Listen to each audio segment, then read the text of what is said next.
Now this is a very serious video that I'm undertaking here. I want to talk to you about a criminal named Haugh. Now it's currently July 31st, 2009, but on June 27th, 2008, Haugh, who was then political director of the National Libertarian Party, I don't know how he got to be in that position in the first place. He's caused problems everywhere he's gone. It came to an ugly head last June, over a year ago, when he used his position of authority with the Libertarian Party to engage in an attempted theft of me for $3,000. Now here's a photo of Haugh, date of birth 11/17/60. That's November 17th, 1960. And if you know the whereabouts of this individual, you need to make the Massachusetts authorities aware of where he is. Now, that's the Massachusetts AG, or Attorney General, and the Secretary of Commonwealth Elections Division at the state level, and at the local level, it's the Dartmouth, Massachusetts Police Department that needs to be aware. Now, at the time, I was collecting signatures in Massachusetts for a client of mine, which happened to be the State Libertarian Party of Massachusetts. And I collected 2,000 signatures at a mutually agreed upon consulting fee of $3,000. And Haugh made an email threatening to destroy those signatures, which, as I said, was worth $3,000. Now here's the email sent out by Haugh on June 27th, 2008, as part of his solicitation of a crime. He was attempting to solicit the help of two members of the Massachusetts affiliate of the Libertarian Party in commission of this crime. However, the two individuals, Carol McMahon and George Phillies, declined. However, solicitation of a crime in Massachusetts is prosecuted as if a crime occurred, and this action represented multiple crimes, the first one being attempted theft of $3,000 of myself, defrauding donors out of $3,000 or more because of attempting to destroy perfectly valid ballot access instruments, and also the crime in Massachusetts that makes it a misdemeanor to destroy or suppress petition signatures. But take a second and look at the wording of that email. Does that sound like something a thug would say? Only a thug would write an email like that. First of all, there's a warning on the petition in Massachusetts that makes it a crime, a misdemeanor, to destroy or suppress legal petitions in that state.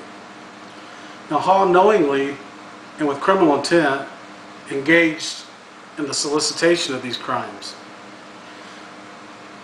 Among those crimes were bilking donors out of thousands of dollars.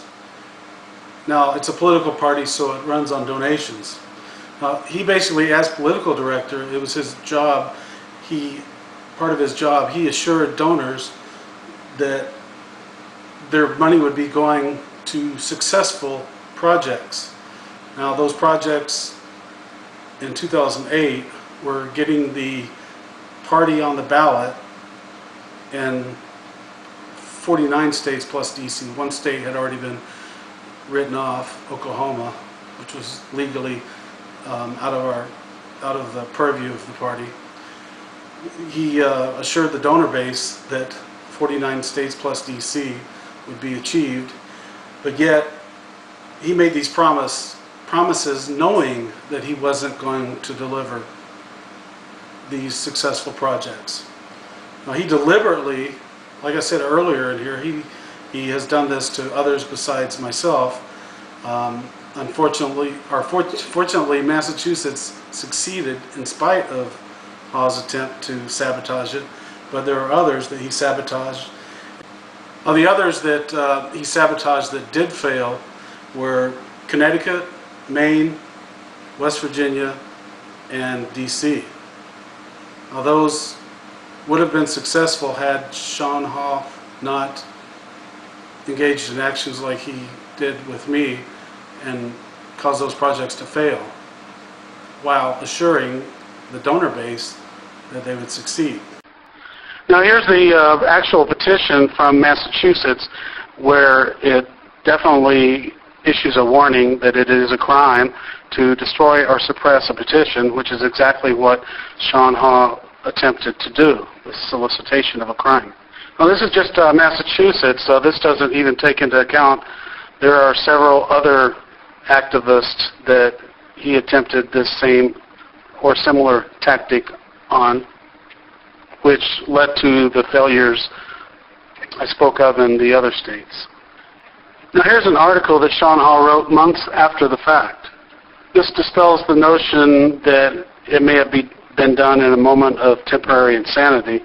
This was definitely premeditated, as evidenced by not only his admitting committing the crime or solicitation of the crime, but bragging about it in this article. I don't know about you, but criminals are bad enough, but arrogant criminals are even worse. Now the incident happened in late June of 2008. The article was written in December of 2008. The headline shows that even though he committed the crime, there's no remorse, why some petitions need to be burned, or rather why some petitions should be burned. So if you notice in the upper arrow, that's where he admits the solicitation of a crime, which is also prosecutable, as I mentioned. But if you look at the lower arrow, you'll see something interesting. Okay, now Haugh does acknowledge that it was a threat in this, but he said it was a threat that when pressed, I was not willing to back up with action. Now, what does he mean by when pressed? No one pressed him. He did this act on his own volition.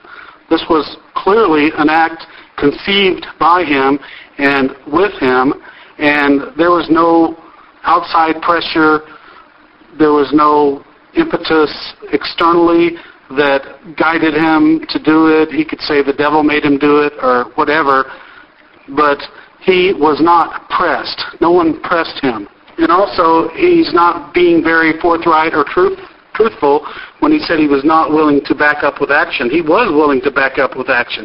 As a matter of fact, he went as far as he could trying to solicit the help of McMahon and Phillies, and it was only their better judgment that put an end to this and caused the crime to go awry.